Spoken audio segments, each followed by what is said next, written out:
Hi, everyone. I think there are 3 points we probably should keep in mind as we get ready to start the very first week of our classes for this fall. So, the first thing I want everyone to keep in mind is that if you're teaching a section of 123, particularly if you're returning from teaching 123 last year, we no longer have the structural divides between developmental and mainstream tracks. And so what this likely means, given how many students we had enrolled in developmental tracks in previous semesters, is that you will see a kind of broader range of what we might call academic interests or aptitudes. And if that phrasing isn't particularly helpful, we can think about it this way. There will likely be a broader range of SAT EBRW scores in that room. We have a significant portion of the student body that tends to score in the bottom quartile of the EBRW test, and we have students who score, up into the 50, 60, 70% mark. So you might see quite a range, and that means it's going to be really important to think about how you can best serve all the students in your room, and that will require different approaches in different rooms.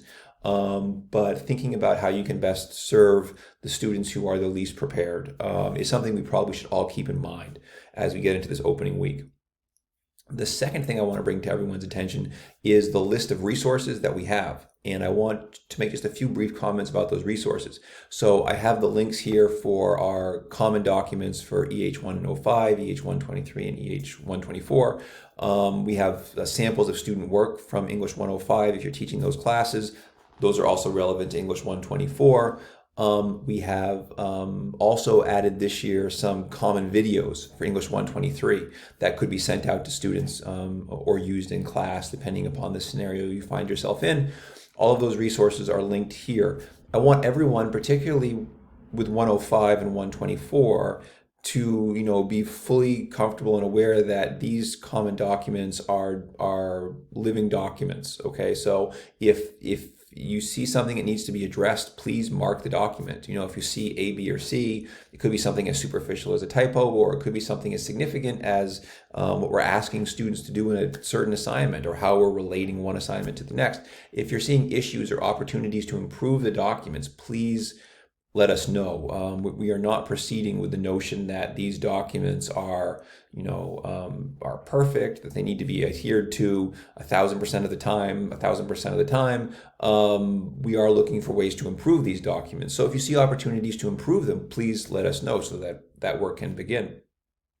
The last thing I want to remind everybody of is that as we get into the term, we will have, as we always have had, several opportunities for norming, what is called norming, or what we discuss sometimes as our culture of assessment. We'll have some assessment activities, is probably the most straightforward way to refer to it.